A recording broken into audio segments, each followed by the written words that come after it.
أعوذ بالله من الشيطان الرجيم.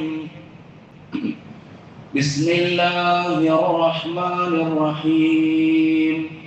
وإذ نجيناكم من آل فرعون يسومونكم سوء العذاب يذبحون أبناءكم ويستحيون نساءكم وفي ذلكم بلاء من ربكم عظيم. صدق الله العظيم. അർഹമുറാഹിമായ പടച്ചറബ് പരിശുദ്ധമായ പരിപാവനമായ ഈ മസ്ജിദിൽ നമ്മെ ഒരുമിച്ച് കൂട്ടിയതുപോലെ നമ്മിൽ നിന്ന് മൺമറഞ്ഞു പോയ നമ്മുടെ പ്രിയപ്പെട്ട മാതാപിതാക്കൾ, ബന്ധുമിത്രാദികൾ, നമ്മെ സ്നേഹിച്ചവർ, നാം സ്നേഹിച്ചവർ, നമ്മുടെ അയൽവാസികൾ ആരൊക്കെ ഇന്ന് ബർസഖി ലോകത്തിൽ കഴിയുമ്പോൾ അവർക്കെല്ലാം ഒപ്പം നാളെ ജന്നാത്തുൽ ഫിർദൗസിൽ സംഗമിക്കാൻ അല്ലാഹു തൗഫീഖ് നൽകുമാറാവട്ടെ.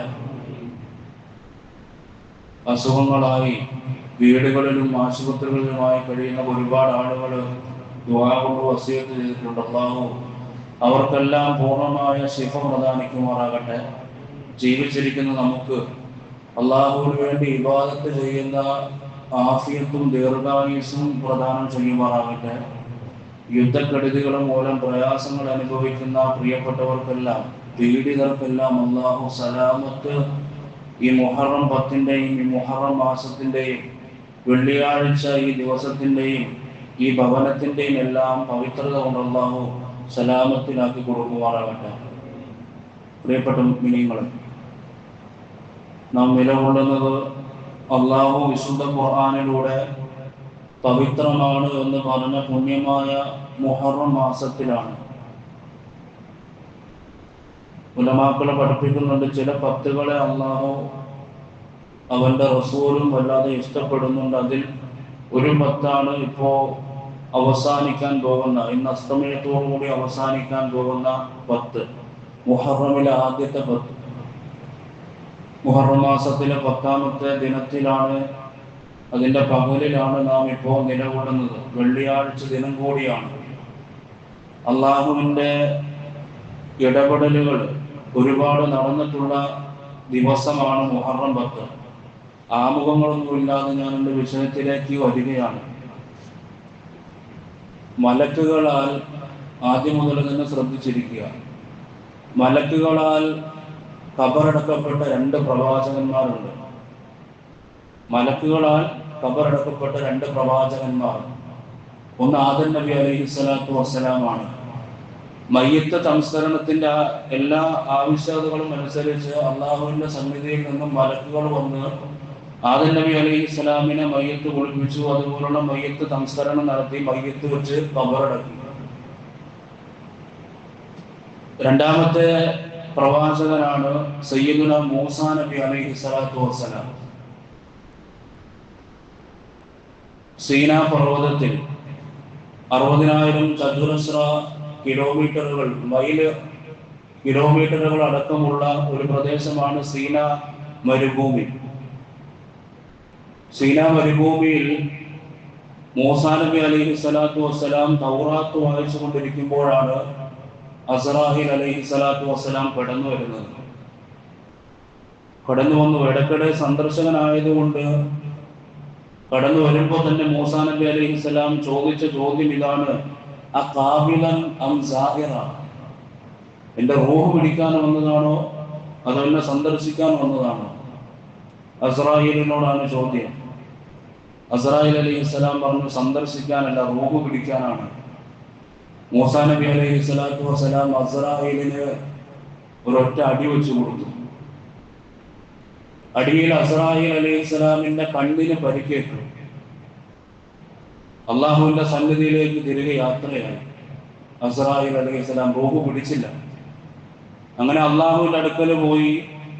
അള്ളാഹുവിനോട് അസ്റാഹീൽ അലൈഹിസ്സലാം എന്ന മലക്ക് പരാതി പറഞ്ഞു, മരിക്കാൻ ഇഷ്ടമില്ലാത്ത ഒരാളുടെ അടുക്കലേക്കാണ് എന്നെ പറഞ്ഞയച്ചത് അല്ലാഹ്. അപ്പൊ അള്ളാഹു തിരിച്ച് മറുപടി കൊടുത്തു, എൻ്റെ മൂസ അങ്ങനെയൊന്നുമല്ല, എന്തോ പ്രശ്നം മൂസ അലട്ടുന്നുണ്ട്, അത് നീ അന്വേഷിക്കണം ആദ്യം. എന്നിട്ട് അവന്റെ റൂഹ് പിടിക്കാൻ അനുവാദം ചോദിക്കൂ. അങ്ങനെ അസ്റായീൽ അലൈഹിസ്സലാമിന്റെ കണ്ണിന് പരിക്കേറ്റതെല്ലാം ശരിയാക്കി അള്ളാഹു തിരികെ പറഞ്ഞയച്ചു. മൂസാ നബി അലൈഹിസ്സലാമിന്റെ അടുക്കലേക്ക് അസ്റായീൽ അലൈഹിസ്സലാം വീണ്ടും തിരിച്ചെത്തി. മൂസാ നബിയോട് കാര്യങ്ങൾ അന്വേഷിച്ചു. എന്നിട്ട് മൂസാ നബി അലൈഹിസ്സലാമിനോട് ഇപ്രകാരം പറഞ്ഞു: ഒരു കാളയുടെ പുറത്ത് അങ്ങയുടെ കൈ വെക്കുകയും അങ്ങയുടെ കൈപ്പത്തി വെക്കുകയും ആ കൈപ്പത്തിയുടെ അടിയിൽ എത്ര രോമങ്ങളുണ്ടോ അത്ര രോമത്തിനനുസരിച്ച് ഓരോ വർഷവും അങ്ങയുടെ ആയുസ്സിനെ കൂട്ടി നൽകാം, മരിക്കേണ്ട. അങ്ങനെ അങ്ങ് ഒരു കാളയുടെ പുറത്ത് അങ്ങയുടെ കൈപ്പത്തി വെക്കുക, ആ കൈപ്പത്തിയുടെ അടിയിൽ എത്ര രോമമുണ്ടോ അതിനനുസരിച്ച് അങ്ങയുടെ ആയുസ് കൂട്ടി നൽകാം. മൂസാ നബി അലൈഹി സ്വലാത്തു വസ്സലാം അസ്റായീൽ ഇപ്രകാരം പറഞ്ഞപ്പോൾ തിരിച്ചു ചോദിച്ചു: ആ രോമത്തിന് അളവനുസരിച്ചുള്ള ആ കാലയളവ് കഴിഞ്ഞാൽ പിന്നെ എനിക്ക് എന്താണ്? അസ്റായീൽ അലൈഹിസ്സലാം മടിക്കാതെ പറഞ്ഞു: മരണം തന്നെയാണ്. എങ്കിലും കുഴപ്പമില്ല, ഇപ്പൊ തന്നെ പിടിച്ചോ. അസ്റായീൽ അലൈഹിസ്സലാമിന് മൂസാ നബി മറുപടി കൊടുത്തു, പിടിച്ചുകൊള്ളാൻ മറുപടി കൊടുത്തു. പക്ഷെ ഒന്ന് രണ്ട് ഡിമാൻഡ് ഉണ്ട്. ഒന്ന്, ഇവിടെ വെച്ച് എൻ്റെ റൂഹിനെ പിടിക്കരുത്. കാരണം ഇവിടെ വെച്ച് എൻ്റെ റൂഹിനെ പിടിച്ചാൽ പ്രവാചകന്മാർക്ക് വേണ്ടി അള്ളാഹു ഒരു നിയമമാക്കിയിട്ടുള്ള ഒന്നാണ്, എവിടെ പ്രവാചകന്മാർ മരിക്കുന്നു അവിടെ തന്നെ ഖബറടക്കണം.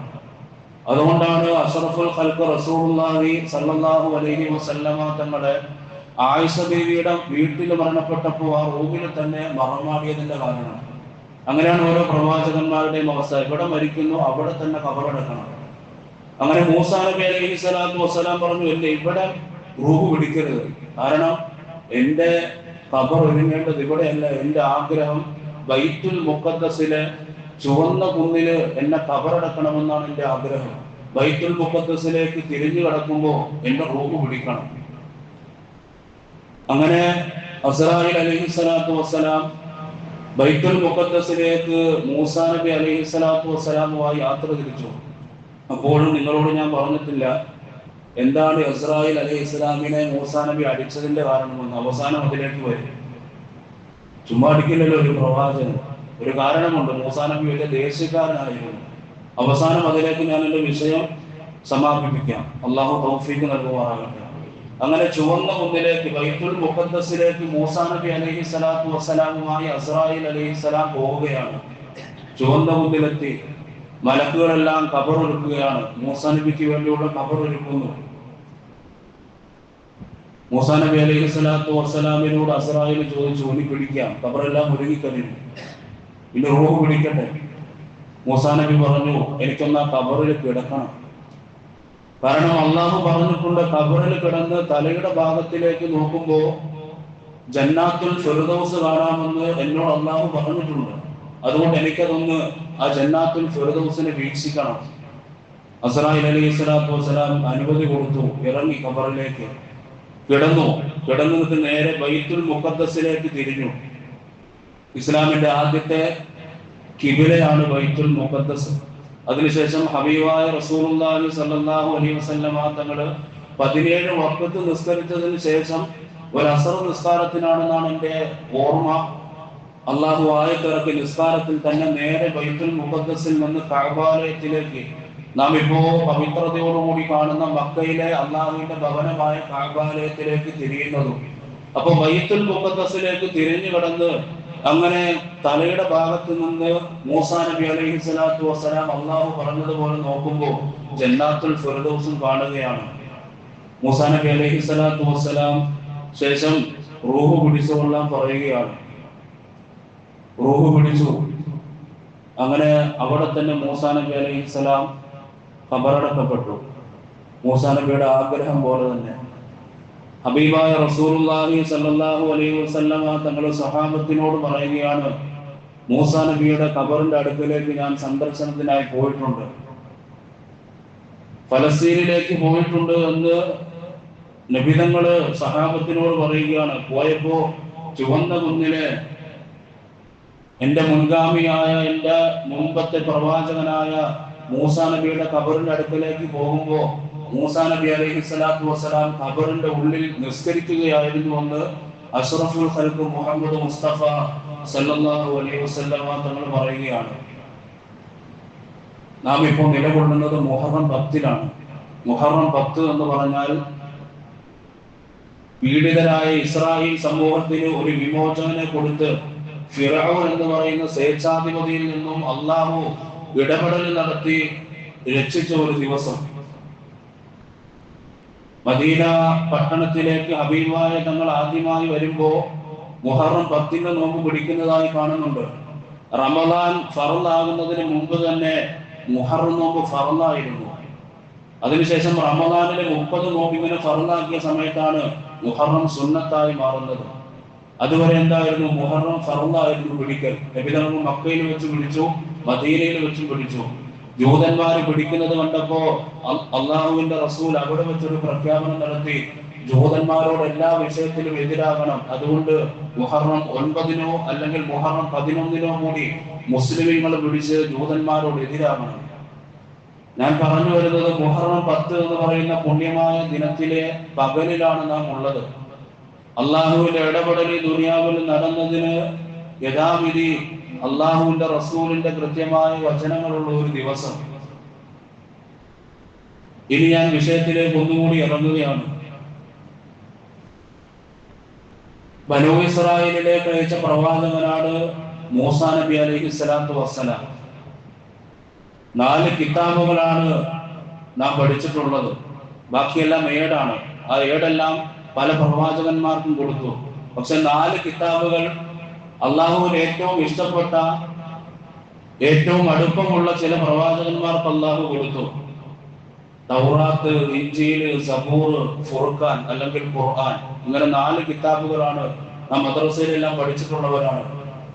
ആദ്യമായി കിതാബ് കൊടുത്ത പ്രവാചകനാണ് മൂസാ നബി അലൈഹിസ്സലാത്തു വസ്സലാം. ആദ്യം കിതാബ് കൊടുത്ത 4 കിതാബുണ്ട്. 1 തൗറാത്ത്, 2 സബൂർ, 3 ഇഞ്ചീൽ, 4 ഖുർആൻ. ഇതിൽ ആദ്യം കിതാബിനെ കൊടുത്ത പ്രവാചകനാണ് മൂസാ നബി അലൈഹിസ്സലാത്തു വസ്സലാം. മൂസാ നബി അലൈഹിസ്സലാത്തു വസ്സലാം നമുക്ക് ചരിത്രം ഒരുപാട് അറിയാം. മൂസാ നബിക്ക് അങ്ങനെ കൊടുക്കുന്നു. 136 പ്രാവശ്യമാണ് വിശുദ്ധ ഖുർആനിൽ ബനൂ ഇസ്രായേലിന്റെയും മൂസാ നബിയുടെയും ചർച്ച അള്ളാഹു നടത്തുന്നത്. വിശുദ്ധ ഖുർആനിലെ സൂറത്തുൽ ബഖറ, ഫാത്തിഹ കഴിഞ്ഞുള്ള ആദ്യ സൂക്തമാണ് സൂറത്തുൽ ബഖറ. സൂറത്തുൽ ബഖറയിൽ മുഅ്മിനീങ്ങളുടെയും ഖുർആനിന്റെയും കാര്യം പറഞ്ഞ് ആദ്യം ഒരു ചരിത്രം പറയുന്നത് അള്ളാഹു ബനൂ ഇസ്രായേലിന് കൊടുത്ത അനുഗ്രഹങ്ങളെ പറ്റിയാണ്. മൂസാ നബിയുടെയും ബനൂ ഇസ്രായേലിന്റെയും ചരിത്രമാണ് ആദ്യം അള്ളാഹു വിശുദ്ധ ഖുർആനിലൂടെ അവർക്ക് കൊടുത്ത അനുഗ്രഹങ്ങളെ പറ്റിയെല്ലാം നമ്മോട് പറഞ്ഞു നൽകുന്നത്. 136 പ്രാവശ്യം മൂസാ നബിയുടെയും ബനൂ ഇസ്രായേലിന്റെയും ചരിത്രം അള്ളാഹു പറഞ്ഞു. ഇബ്രാഹിം നബി അലൈഹിസ്സലാത്തു വസ്സലാമിന് 2 മക്കളുണ്ട്. 1 ഇസ്മായിൽ, 2 ഇസ്ഹാഖ്. എല്ലാവർക്കും അറിയാം, ഇസ്മായിൽ നബിയുടെ പ്രദേശം മക്കയായിരുന്നു. ഇസ്മായിൽ നബിയുടെ പരമ്പരയാണ് അഷ്റഫുൽ ഖൽഖ് മുഹമ്മദ് മുസ്തഫ സല്ലല്ലാഹു അലൈഹി വസല്ലമ തങ്ങൾ വരെ എത്തി നിൽക്കുന്നത്. എന്നാൽ മറ്റൊരു മകനാണ്, സാറാ ബീവിയിലൂടെ ഉണ്ടായ മകനാണ് ഇസ്ഹാഖ്. ഇസ്ഹാഖ് നബിയുടെ പരമ്പര ഇസ്ഹാഖ് നബി ഉൾക്കൊള്ളുന്നത് ഷാമിലാണ്, ഫലസ്തീനിലാണ്, കൻആൻ എന്ന് പറയുന്ന പ്രദേശത്തിലാണ്. ഇസ്ഹാഖ് നബിയുടെ മകനാണ് യഅഖൂബ് നബി അലൈഹിസ്സലാത്തു വസ്സലാം. ഇസ്ഹാഖ് നബിയുടെ മകൻ ഇബ്രാഹിം നബിയുടെ 2 മക്കളിൽ ഒരുവൻ ഇസ്ഹാഖ്, 1 ഇസ്മായിൽ. ഇസ്മായിൽ മക്കയിലായിരുന്നു. ഇസ്ഹാഖിന്റെ പ്രദേശം ഷാം, കൻആൻ എന്ന് പറയുന്ന ഫലസ്തീനിലായിരുന്നു. ആ ഇസ്ഹാഖ് നബി എന്ന പ്രവാചകന്റെ മകനാണ് യഅഖൂബ് നബി. യഅഖൂബ് നബിക്ക് 12 മക്കളുണ്ടായിരുന്നു. അതിനു മുമ്പ് യഅഖൂബ് നബിക്ക് ഒരു ഓമന പേരുണ്ടായിരുന്നു. അതായിരുന്നു ഇസ്രായേൽ. ഇസ്രായേലിന്റെ അർത്ഥം അള്ളാഹുവിന്റെ അടിമ എന്നാണ്. ഫലസ്തീനിലെ ആളുകളെല്ലാം യഅഖൂബ് നബിയെ വളരെ സ്നേഹത്തോടുകൂടിയും ഇഷ്ടത്തോടുകൂടിയും വിളിച്ചിരുന്ന പേരാണ് ഇസ്രായേൽ എന്നത്. ഇസ്രായേൽ എന്നത് അറബി വാചകമല്ല, അള്ളാഹുവിന്റെ അടിമ എന്നാണ് അതിന്റെ അർത്ഥം. ഈ യഅഖൂബ് നബി എന്ന ഇസ്രായേൽ എന്ന പ്രവാചകൻ, ആ പ്രവാചകന് 12 മക്കളുണ്ട്. 12 മക്കളിൽ 11ാമനാണ് യൂസുഫ് നബി അലൈഹിസ്സലാത്തു വസ്സലാം. യൂസുഫ് നബിയുടെ ചരിത്രം നമുക്കെല്ലാം അറിയാം. യൂസുഫ് നബി അലൈഹിസ്സലാത്തു വസ്സലാം ചെറുപ്പത്തിൽ തന്നെ സഹോദരങ്ങളുടെ അസൂയ കൊണ്ട് ബിന്യാമീൻ എന്ന സഹോദരനെ മാറ്റി നിർത്തിയാൽ ഞങ്ങളുടെ പിതാവിന് ഏറ്റവും കൂടുതൽ താല്പര്യമുള്ള പ്രവാചക ശൃംഖലയിലേക്ക് അള്ളാഹു തെരഞ്ഞെടുക്കാൻ പോകുന്ന യൂസുഫാണെന്ന് മനസ്സിലാക്കി സഹോദരന്മാർക്ക് അസൂയ കൊണ്ട് സഹോദരന്മാർ വിജനമായ ഒരു പൊട്ടക്കിണറ്റിലേക്ക് യൂസുഫ് നബി അലൈഹി സ്വലാമിനെ കൊണ്ട് എറിയുന്നുണ്ട്. എന്നിട്ട് വാപ്പയുടെ അടുക്കലേക്ക് കുറച്ച് വസ്ത്രത്തിൽ യൂസുഫിന്റെ വസ്ത്രം കീറി ആ വസ്ത്രത്തിൽ ആടിന്റെ രക്തം പുരട്ടി ചെന്നായ പിടിച്ചു വന്ന അർത്ഥത്തിൽ യാക്കൂബിന്റെ അടുക്കലേക്ക് പ്രവാചകനായ പിതാവ്, ആ പിതാവിന്റെ അടുക്കലേക്ക് വയസ്സനാണ്, ആ പിതാവിന്റെ അടുക്കലേക്ക് മറ്റു സഹോദരങ്ങൾ വന്ന് കാണിക്കുന്നുണ്ട്. യാക്കൂബ് നബി അലൈഹി സ്വലാത്തു വസ്സലാം അതങ്ങനെ അംഗീകരിക്കുന്നുമുണ്ട്. ചരിത്രം വിശാലമാണ്. അപ്പോ പിന്നീട് വന്ന കൊള്ള സംഘം യൂസുഫ് നബി അലൈഹി സ്വലാമിനെ പൊട്ടക്കിണറ്റിൽ കാണുകയും അടിമച്ചന്തയിൽ കൊണ്ടുപോയി വിൽക്കുകയും അങ്ങനെ ഒരു നാട്ടിലെ മന്ത്രി, ആ മന്ത്രി യൂസുഫ് നബി അലൈഹി സ്വലാമിന്റെ സൗന്ദര്യം കൊണ്ടങ്ങനെ തന്റെ അടിമയായി കൊണ്ടുപോവുകയും നമുക്കെല്ലാം അറിയാം. ആ ചരിത്രത്തിലേക്ക് പോകുന്നില്ല. അങ്ങനെ അവസാനം വീട്ടിൽ നടന്ന കുറച്ച് കാര്യങ്ങളുടെ അടിസ്ഥാനത്തിൽ യൂസുഫ് നബിയെ മന്ത്രി തന്നെ ജയിലറയിൽ പിടിച്ചിടുന്നുണ്ട്. അവസാനം ആ മന്ത്രി തന്നെ ഈജിപ്തിലെ ധനകാര്യ മന്ത്രിയാക്കി യൂസുഫ് നബി അലൈഹി സ്വലാമിനെ മാറ്റുകയാണ്. ഈജിപ്തിലെ ധനകാര്യ മന്ത്രിയായി യൂസുഫ് നബി അലൈഹി സ്വലാത്തു വസ്സലാം ഈജിപ്ത് എന്ന് പറയുന്ന പ്രദേശത്തെ മിസ്റിനെ ഉയർത്തിക്കൊണ്ടുവരികയാണ്.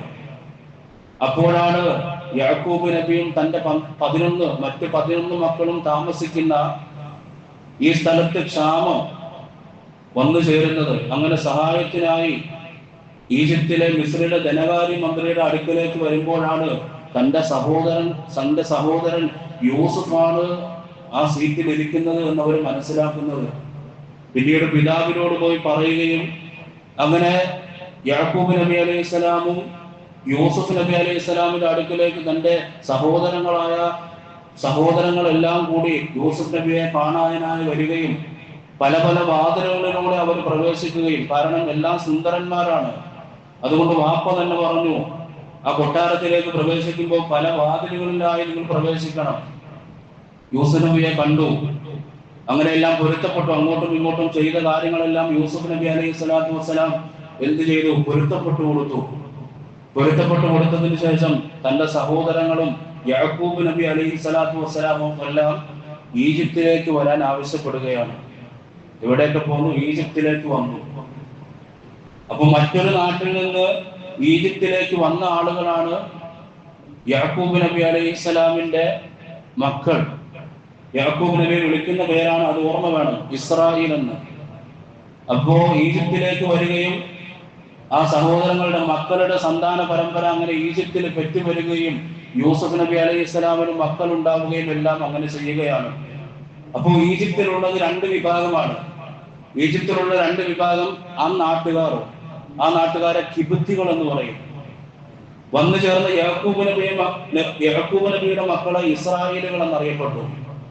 അപ്പൊ 2 ആളുകൾ ഇപ്പോൾ മിസ്രിലുണ്ട്. ഒന്ന് ആ നാട്ടുകാരായ കിബുത്തികളാണ്. കിബുത്തുകളിൽ ഫറോവമാരും ഉണ്ട്. ഫറോവമാർ എന്ന് പറയുന്നത് ഒരു സീരീസ് ആണ്. യൂസുഫ് നബിയുടെ കാലത്തുണ്ടായിരുന്ന ഫറോവ എന്ന് പറയുന്നത് നല്ലവനായിരുന്നു. അതുകൊണ്ടാണ് ആ നാട്ടിൽ വസിക്കാൻ അവർക്ക് അന്ന് അനുമതി കൊടുത്തത്. അപ്പോ ഫറോവമാർ ഒരു സീരീസ് ആയിരുന്നു. അന്നത്തെ ഫറോവ ഒരു പാപമായിരുന്നത് കൊണ്ട് അന്ന് അവരെ താമസിപ്പിച്ചു. അവർക്ക് വേണ്ട സൗകര്യങ്ങളെല്ലാം ചെയ്തു കൊടുത്തു. അപ്പൊ 2 വിഭാഗക്കാർ ആ നാട്ടിൽ ഇപ്പോൾ. ഒന്ന് യാക്കൂബ് നബിയുടെ മക്കളായ ഇസ്രായേലികൾ, അവരുടെ സന്താന പരമ്പര. മറ്റൊന്ന് ആ നാട്ടുകാരായ കിബുത്തികൾ. അങ്ങനെ കാലങ്ങൾ കടന്നുപോയി. യൂസുഫ് നബിയുടെ മരണത്തിന് ശേഷം പിന്നെ മറുനാട്ടിൽ നിന്ന് വന്ന വിദേശികളായ യാക്കൂബ് നബിയുടെ മക്കളോട്, സന്താന പരമ്പരയോട് ആ നാട്ടിലെ കിബുത്തികൾ എന്ത് ചെയ്തു? അവരെ അടിമകളാക്കി നിയമിക്കുകയാണ്. മറ്റു നാട്ടിൽ നിന്ന് വന്നതാണ് എന്ന് പറഞ്ഞ് അവരെ കൊണ്ട് എല്ലാ ജോലികളും ചെയ്യിപ്പിക്കുകയാണ്. ആണുങ്ങളെ കൊണ്ട് അവരെ അടിമകളാക്കുകയാണ്.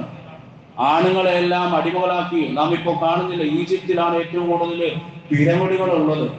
ആ പിരമിഡ് എല്ലാം പണിതത് യാക്കൂബ് നബി അലൈഹി സ്വലാമിന്റെ സന്താന പരമ്പരകളെ കൊണ്ടാണ്. അത്ര ജോലി ചെയ്യിപ്പിച്ചു. നമ്മൾ വിചാരിക്കും, എങ്ങനെ ഇത്രയും വലിയ കട്ട അതിന്റെ മുകളിലേക്ക് വലിച്ചു കയറ്റിയെന്ന്. ആരെ കൊണ്ടായിരുന്നു ചെയ്യിപ്പിച്ചത്? ഈജിപ്തിൽ അന്നുണ്ടായിരുന്ന കിബുത്തികൾ, ഫറോവന്മാർ, പിന്നീട് വന്ന ഫറോവന്മാരെല്ലാം ഇവരോട് എതിരായി.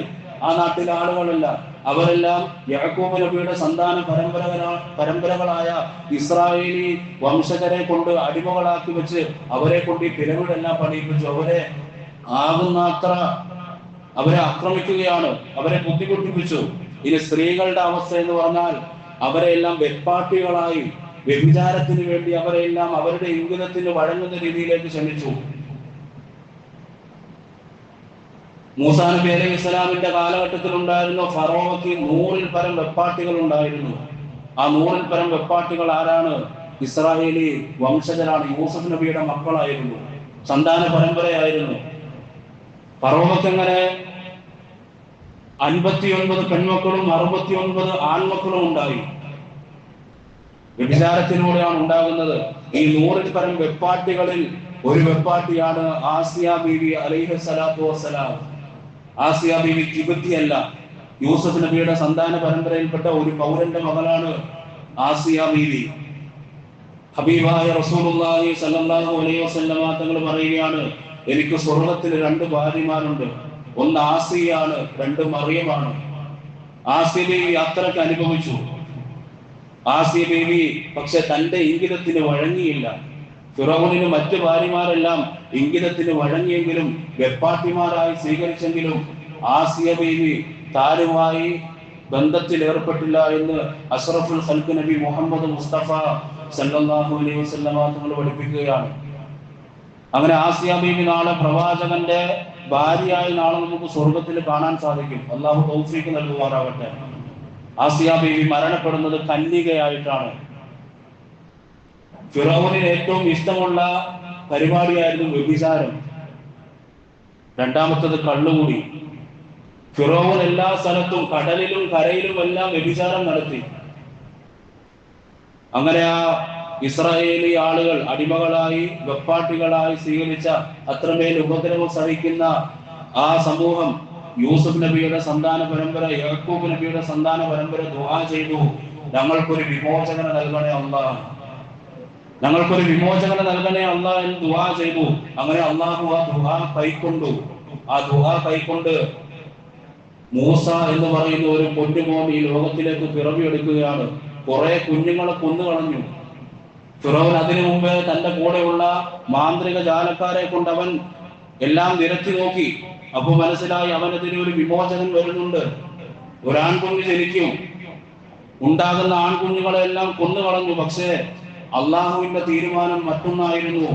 മൂസ എന്ന് പറയുന്ന പൊന്നുമോന് ആ ഉമ്മ പിറവി കൊടുത്തതിനു ശേഷം ഉമ്മ തന്നെ തന്റെ പൊന്നുമോനെ തന്റെ മുന്നിലിട്ട് കൊല്ലാതിരിക്കാൻ നൈൽ നദിയിലൂടെ ഒരു പെട്ടിയിലാക്കി ഒഴുക്കുകയാണ്. പെട്ടിയിലായി ഒഴുകി വരുന്നത് ആസിയ ബീവി കുളിച്ചുകൊണ്ടിരുന്ന കടവിലേക്കാണ്. തന്റെ കൊട്ടാരത്തിൽ തന്നെ താൻ കണ്ടാൽ കൊന്നു കളയുമെന്ന് പറഞ്ഞിരുന്ന ഫറോവ മൂസാ നബി അലൈഹി സ്വലാത്തു വസ്സലാമിനെ 30 വർഷത്തോളം തന്റെ കൊട്ടാരത്തിൽ വളർത്തിയെന്ന് സയ്യിദുനാ റസൂലുള്ളാഹി സ്വല്ലല്ലാഹു അലൈഹി വസല്ലം.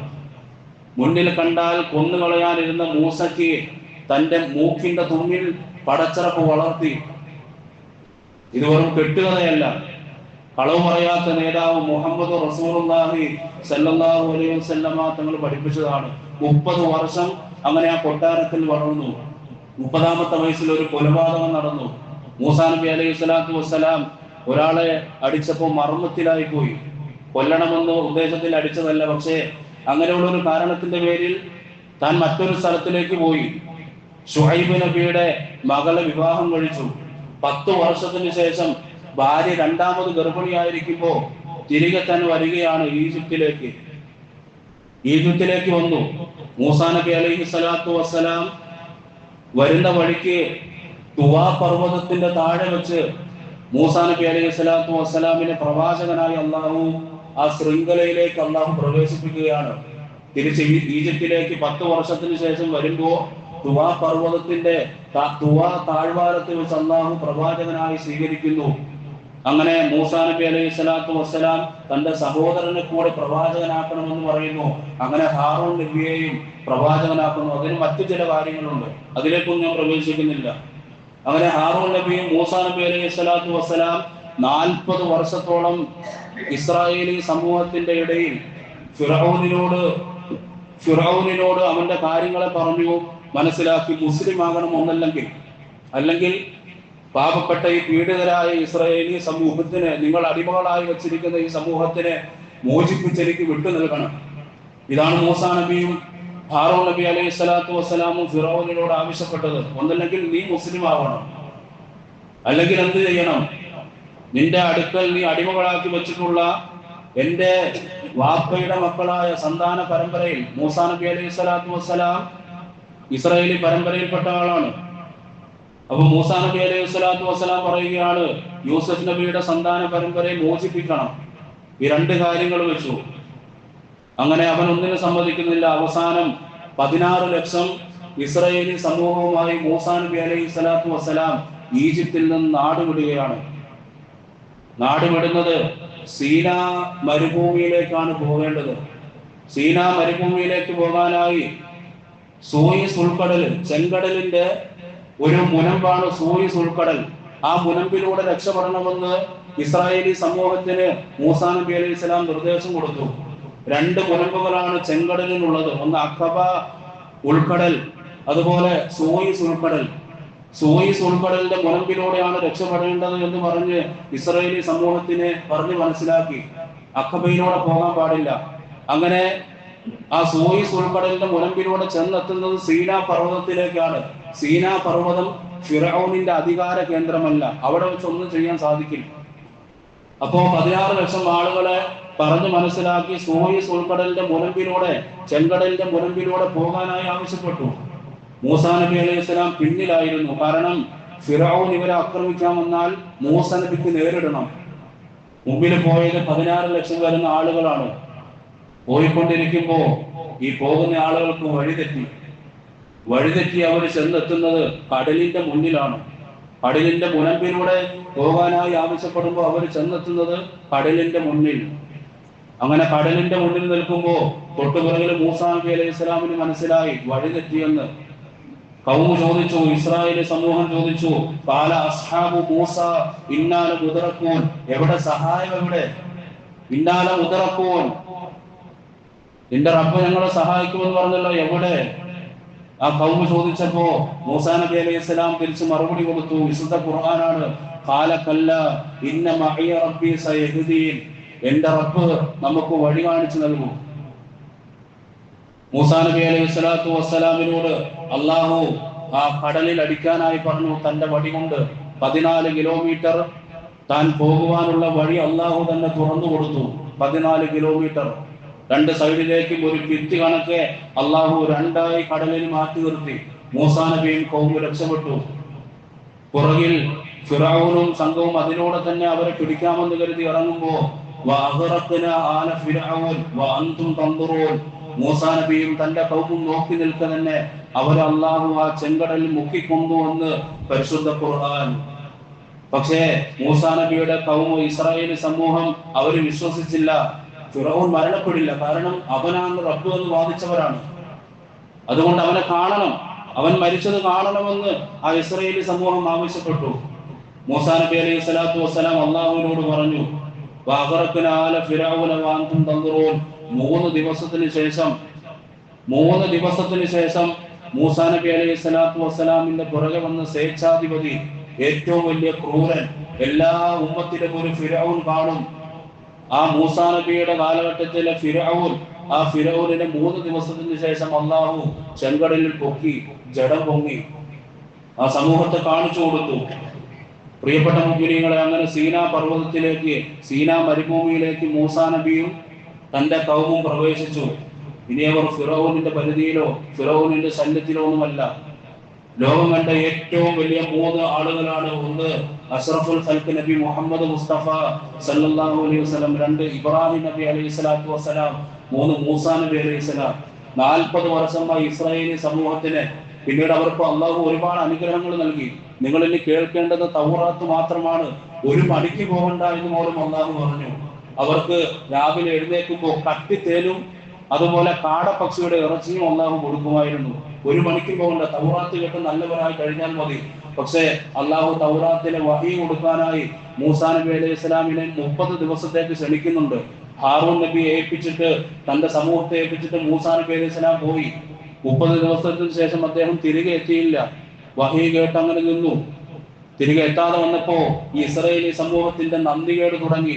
മൂസ മരിച്ചു കാണും, നമുക്ക് ആരാധിക്കാൻ ഒരു ദൈവമില്ല, അതുകൊണ്ട് ഞങ്ങൾക്കൊരു ദൈവം വേണം. ഏതുപോലെ ഈജിപ്തിൽ ഞങ്ങൾ ആരാധിച്ച പോലെ ഒരു ദൈവം വേണം. സാമിരി എന്ന് പറയുന്ന ഒരു മനുഷ്യൻ ഒരു പാറയുടെ മുകളിൽ സ്വർണം പൂശി ഒരു പശുവിനെ നിർമ്മിച്ചു, അതിനെ ആരാധിക്കാൻ തുടങ്ങി. തിരികെ വന്ന് മൂസാ നബി അലൈഹി സ്വലാത്തു വസ്സലാം തൗറാത്ത് പറഞ്ഞു കൊടുത്തു. വീണ്ടും അവരെ അള്ളാഹുവിന്റെ മാർഗത്തിലേക്ക് ക്ഷണിച്ചു. 70,000, അതിലെ തൗബ എന്ന് പറയുന്നത് 70,000 ആളുകളെ കൊന്നുകളയലായിരുന്നു. ആര്? അങ്ങനെ പശുവിനെ ആരാധിക്കാത്ത ആളുകൾ, പശുവിനെ ആരാധിച്ച 70,000 ആളുകളെ കൊന്നുകളയലായിരുന്നു ആ ചെയ്തതിനുള്ള തൗബ എന്ന് സയ്യിദുനാ റസൂലുള്ളാഹി സ്വല്ലല്ലാഹു അലൈഹി വസല്ലം. അങ്ങനെ ചരിത്രം വിശാലമായി വരികയാണ്. ഏറ്റവും ചുരുങ്ങിയ നിലയിൽ നിങ്ങൾ സൂചിപ്പിച്ച് അവസാനിപ്പിക്കുകയാണ്. അങ്ങനെ ഒരുപാട് നന്ദികേട് അവർ വീണ്ടും കാണിച്ചു. ഞങ്ങൾക്ക് വേറെ ഇലാഹ് വേണമെന്നൊക്കെ അവർ ഒരുപാട് ആവശ്യപ്പെട്ടപ്പോ അവസാനം മൂസാ നബി അലൈഹി സ്വലാം ഒരു കൗമിനെ, തന്റെ കൗമിനെ ഇങ്ങനെ വിളിച്ചു. വിശുദ്ധ ഖുർആൻ പറയുകയാണ്, ഇന്നക്കും ഖൗമുൻ തജ്ഹലൂൻ, ഇത്ര വിവരം കെട്ട ഒരു സമൂഹം വേറെ കാണില്ല, നിങ്ങൾ വിവരം കെട്ട സമൂഹമാണ് എന്ന് പോലും ഒരു പ്രവാചകൻ തന്റെ കൗമിനെ വിളിക്കുകയാണ്. എങ്കിൽ ഹബീബായ തങ്ങളുടെ കൗമിനെ വിളിച്ചത് എപ്രകാരമാണ്? അസ്ഹാബി കൻനുജൂം ഇഖ്തദൈതും ഇഖ്തദൈതും. ഉമറിനെയും അബൂബക്കറിനെയും ഉസ്മാനെയും എല്ലാം നോക്കി അഷ്റഫുൽ ഖൽഖ് പറഞ്ഞു, എന്റെ അനുചരന്മാർ നക്ഷത്ര തുല്യരാണ്. തന്റെ സമൂഹത്തെ നോക്കി മുഹമ്മദ് നബി പറഞ്ഞതും മൂസാ നബി പറഞ്ഞതും ഇങ്ങനെയാണ്. മൂസാ നബി അലൈഹി സ്വലാത്തു വസ്സലാം അങ്ങനെ അവരുടെ കാര്യങ്ങളെല്ലാം വഹി ഇങ്ങനെ കൊടുത്തുകൊണ്ടിരിക്കുന്ന സമയത്താണ് അസ്രായിൽ അലൈഹി സ്വലാം വരുന്നത്. അതിനു മുമ്പ് അസ്രായിൽ അലൈഹി സ്വലാത്തു വസ്സലാം വരുന്നതിന് മുമ്പ് മൂസാ നബി അലൈഹി സ്വലാത്തു വസ്സലാം വഹി കേൾക്കാനായി പോകുമ്പോ അള്ളാഹുവിനോട് സംസാരിക്കുമെന്ന് തന്റെ കൗമിനറിയാം. അപ്പൊ തന്റെ കൗം ആവശ്യപ്പെട്ടു, അള്ളാഹുവിനോട് സംസാരിക്കുന്നത് ഞങ്ങൾക്കും കേൾക്കണം. അങ്ങനെ ഒരു 70 ആളുകൾ, നല്ല 70 ആളുകളെ തെരഞ്ഞെടുത്ത് വരാനായി ആവശ്യപ്പെട്ടു. വരുമ്പോ അവർ കേട്ടു അള്ളാഹുവിനോട് മറയുടെ അപ്പുറത്ത് നിന്ന് മൂസാ നബി സംസാരിക്കുന്നത്. തിരികെ വന്ന് വഹി കിട്ടിയ കാര്യം തന്റെ കൗമിനോട് സംസാരിക്കുമ്പോ ഈ 70 ആളുകളിൽ 70 ആളുകളിൽ പലരും എഴുന്നേറ്റ് പറഞ്ഞു, മൂസ നിന്നോട് റബ്ബ് അങ്ങനെയല്ല പറഞ്ഞത്. കൊണ്ടുപോയി അവർ നേരെ തിരികെ ചാടുകയാണ്. അങ്ങനെയല്ലല്ലോ റബ്ബ് നിന്നോട് പറഞ്ഞത്. അങ്ങനെ എല്ലാ ഇടങ്ങേറിലുമാക്കി മൂസാ നബി അലൈഹി സ്വലാത്തു വസ്സലാമിനെ തന്റെ കൗമ്. അങ്ങനെ നിൽക്കുമ്പോഴാണ് അസ്രായിൽ അലൈഹി സ്വലാം വരുന്നത് റൂഹ് പിടിക്കാൻ. അപ്പോ ഇവരെ ഇങ്ങനെ നന്നാക്കിയിട്ട് എവിടേക്ക് കൊണ്ടുപോകാനാണ് എന്ന് നിങ്ങൾ മനസ്സിലാക്കണം. സീനാ മരുഭൂമിയിൽ കൊണ്ടുപോയത് ഇവരെ തൗറാത്ത് പറഞ്ഞ് നന്നാക്കിയിട്ട് ഇവരെ എങ്ങോട്ട് കൊണ്ടുപോകണം? ഫലസ്തീനിലേക്ക് കൊണ്ടുപോകാനാണ് അള്ളാഹു ഇവരെ തൗറാത്ത് കൊടുത്ത് ഇവരെ നന്നാക്കിയിട്ട് വേണം അങ്ങോട്ട് കൊണ്ടുപോകാൻ എന്നുള്ള നിയത്തിൽ ഇരുന്നത്. ഇവരെ നന്നായില്ല, അതുകൊണ്ട് ഇവരെ ഫലസ്തീനിലേക്ക് പ്രവേശിപ്പിച്ചതുമല്ല. മൂസാ നബി അലൈഹി ഇസ്ലാമിന്റെ ആഗ്രഹം എന്തായിരുന്നു?